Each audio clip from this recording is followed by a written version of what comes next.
Vous écoutez Europe 1, il est 8h18. L'interview politique d'Europe 1, Jean-Pierre Elkabbach, vous recevez ce matin le socialiste Julien Drey. Messieurs, c'est à vous. Bienvenue Julien Drey, bonjour. Bonjour. Qui est le Patrick Buisson de François Hollande?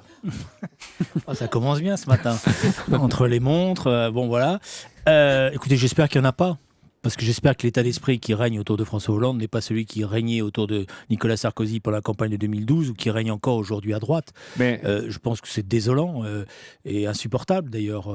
Parce que imaginez qu'on a enregistré des conversations pour faire des notes après. Déjà, bon, ça se discute, mais qu'on ne détruise pas ces notes une fois que les choses sont finies, qu'on les garde, est pour le moins douteux. Mais comment faire des notes? Mais tout ça, c'est ce que disait Nicolas Sarkozy, ses conseillers, alors qu'il n'avait pas fait les poches de Patrick Buisson. Il n'imaginait pas qu'il était le passager clandestin du sarkozysme. Non, certainement. D'ailleurs, il aurait à ce moment-là tourné sa langue cette fois dans sa bouche, parce que les propos qu'il tient à l'égard des siens et de ses ministres sont effectivement pas dans une ambiance de franche camaraderie. Henri Guénaud, qui est concerné, estime que c'est une forme de viol. Jean-Pierre Raffarin dit que c'est inacceptable, inimaginable. Mais il sait aussi que souvent la réalité dépasse l'imagination. Oui, mais ce qui est intéressant dans cette affaire-là, c'est ce que ça révèle aussi du climat qui règne au sein de la droite, qui régnait et qui continue à régner. C'est-à-dire que la droite n'en finit pas de régler des comptes, de faire des guerres des chefs et de ne pas travailler sur le fond. Mais là, c'est pire que ça. C'est un des proches collaborateurs qui a la confiance du président de la République et des conseillers, qui assiste à tout, qui participe à tout, et qui a un petit dictaphone dans sa poche. Est-ce que c'est pas pire? Oui, et on peut pas dire c'est la droite, c'est la gauche. Non, c'est une trahison. Ça peut arriver. C'est une trahison et c'est malheureusement. C'est une trahison et c'est insupportable et inacceptable. Mais en même temps, si vous voulez, je pense que pour nous, les uns et les autres, il faut essayer de dépasser ce genre de situation parce que c'est le discrédit qui est jeté sur l'ensemble des responsables politiques. Donc c'est un jugement moral aussi que vous portez. Oui, c'est un jugement sur un comportement. Oui. Voilà. Mais Patrick Buisson porte aussi une lourde responsabilité parce que c'est lui qui a droitisé la droite. C'est lui qui a allumé des incendies dans la société française avec la campagne de 2012. C'est lui qui, pour une part, porte la responsabilité de l'échec de Nicolas Sarkozy en 2012. Et donc, il est aujourd'hui rattrapé par un certain nombre d'affaires, mais parce qu'il a été aussi le poison, la droite. Les enregistrements diffusés aujourd'hui, Julien Drey, datent de 3 mois avant l'affaire DSK, Dominique Strauss-Kahn. On va découvrir d'autres enregistrements, peut-être d'autres jugements du président Sarkozy sur ses ministres, sur l'opposition et peut-être sur DSK.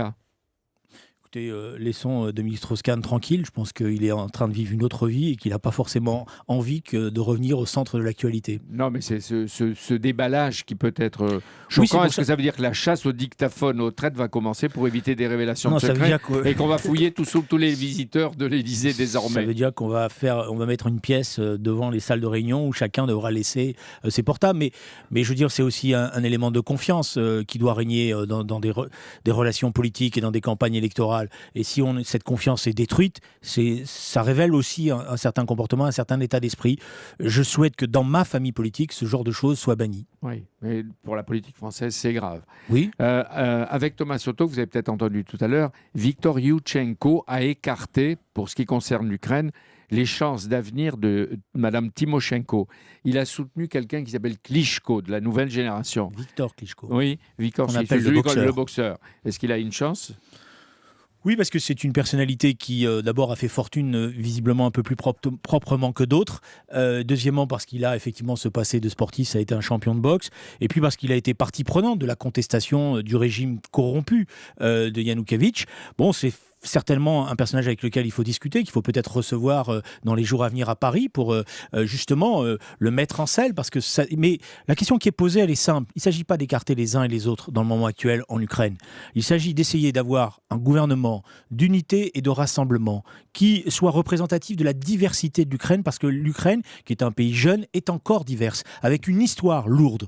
Et la question qui est posée, c'est d'avoir une autorité en Ukraine qui soit légitime parce qu'elle représente l'ensemble des composantes de la société ukrainienne et qu'elle permet d'organiser ce qui est la question la plus importante, la constitution d'un gouvernement légitime à travers des élections. Mais qui peut garantir la formation de ce gouvernement avec des Ukrainiens de l'Ouest, des Ukrainiens de l'Est, des Ukrainiens de Crimée qui sont prêts à s'entretuer? Il faut trouver certainement une personnalité qui soit consensuelle, qui permette ce rassemblement et ce travail qui doit intégrer, je le dis bien, toutes les sensibilités, qui doit être un gouvernement aussi bien de l'Est que de l'Ouest, qui doit être un gouvernement des populations russophones comme des populations pro-occidentales. Parce que l'unité de l'Ukraine, vous me permettez, elle est à cette condition. Et le rôle de l'Europe, et le rôle de la France notamment, c'est de pouvoir défendre notre modèle justement républicain et de montrer que nous cherchons non pas à diviser, non pas récupérer une partie de l'Ukraine au profit d'une autre, mais au contraire à préserver l'unité de l'Ukraine. Et cette unité de l'Ukraine, on doit la rechercher aussi, si vous me permettez, dans un dialogue avec la Russie. C'est pas l'Ukraine qui adhère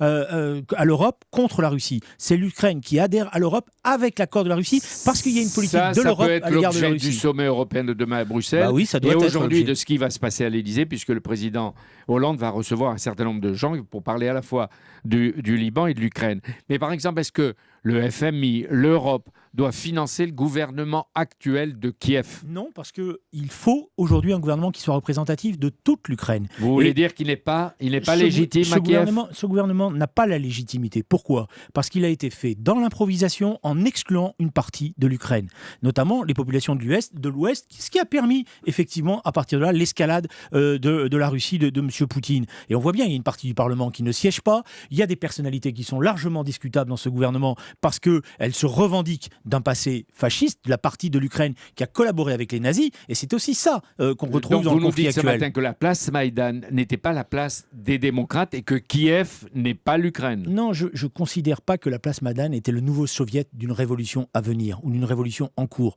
Dans la place Maïdan, il y avait certainement des démocrates, il y avait certainement des gens qui sont très attachés à, je dirais, une occidentalisation de l'Ukraine, mais il y avait aussi des milices fascistes du parti Svoboda, du parti secteur de droite, qui ont joué un rôle très important, si vous me permettez, dans le non-respect de l'accord signé et validé par la France, la Pologne et l'Allemagne. Et peut-être qu'il y a eu une faute diplomatique de l'ensemble des capitales occidentales, c'est de ne pas avoir rappelé l'opposition ukrainienne à son devoir, c'est-à-dire au respect de cet accord. Parce que si on avait respecté cet accord, on n'aurait pas créé les conditions de l'intervention. Nous étions avec Thomas Soto et Fabien Amias à Kiev toute cette nuit-là. La nuit de l'accord du 21 février. Je vous ai écouté le matin d'ailleurs. Vous aviez bien fait. Mais il a été paraphé par les Russes, mais pas signé par les Russes. Oui, bon, d'accord, mais le problème c'est quoi? C'est que dans la nuit, la fameuse place Maïdan a sifflé d'ailleurs, y compris Victor Klitschko, le fameux boxeur, lorsqu'il vient se revendiquer de l'accord, il est sifflé, hué. Et ceux qui sont sur la place Maïdan, ils disent d'ailleurs, on va réserver à Yanukovych le sort de Ceausescu. C'est pour ça qu'il s'enfuit. Vladimir Poutine hier a écarté la menace d'une intervention de l'armée russe, mais il précise pour le moment. Est-ce qu'il y a une inquiétude pour une intervention des forces russes, pas seulement en Crimée, mais à l'ouest ou à l'est ce matin? Je ne crois pas à l'idée d'une escalade. Mais par contre, je sais une chose, c'est que ce que m'apprenait ma pauvre maman, c'est quand on commence à jouer avec les armes, le coup peut vite partir et créer des situations irréversibles. Le danger, dans le moment actuel, c'est les provocations qui créent des actes sanglants et qui créent des actes irréversibles. Donc l'heure n'est pas à l'escalade, mais à la désescalade. Oui, mais comment l'obtenir? Comment l'obtenir? Bon, on voit bien ce que fait Mme Merkel, on voit bien ce que fait Barack Obama, un peu forcé et contraint. Que fait la France? Que fait François Hollande? Je pense que le moment pour cette solution politique. Je pense que le moment est venu d'arriver à un sommet où l'Union européenne, et notamment la France et l'Allemagne, puissent discuter avec la Russie, la mettre face à ses responsabilités. Et je note que le discours de François Hollande hier ouvrait cette porte-là, c'est-à-dire effectivement condamner l'escalade et la présence de troupes russes en Crimée, mais ouvrir la porte à la désescalade par une négociation. Et la négociation, elle est double. Elle est permettre de penser l'avenir de la Crimée, qui n'est pas simple, parce qu'il y a il y a des sous à mettre sur la table, dans l'Ukraine, qui doit rester avec effectivement un statut autonome dans l'Ukraine, et il y a aussi un dialogue d'association de la Russie à l'Europe. C'est pas l'Europe contre la Russie. Est-ce que je peux vous demander, si vous parlez ce matin tellement de l'Ukraine, c'est pas pour parler de l'État du Parti Socialiste avant les municipales. Vous étiez inquiet. On peut comprendre avec un président qui n'est pas toujours populaire et un gouvernement qui est sur le départ. On vous comprend un peu.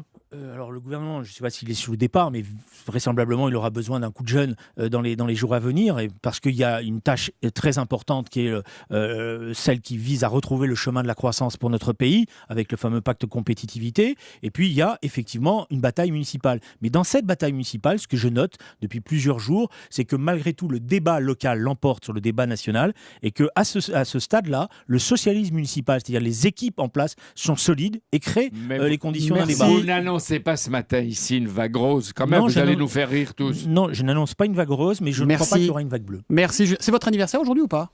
59 ans, c'est ça? On peut rien vous cacher, mais Ah, c'est ça- pas la peine de présenter. Vous le fêtez avec Dominique Strauss-Kahn comme il y a 2 ans ou pas cette année? Non, je le fête tout seul avec ma famille. Voilà. Merci d'être venu ce matin sur Europe 1, Julien Drey. Demain, c'est Carlos Tavares, le Oui, patron de Peugeot, qui sera votre invité. Les médias s'arrachent son moindre mot. Il s'exprimera ici pour la première fois sur Europe 1. Carlos Tavares, numéro 1 de Peugeot PSA.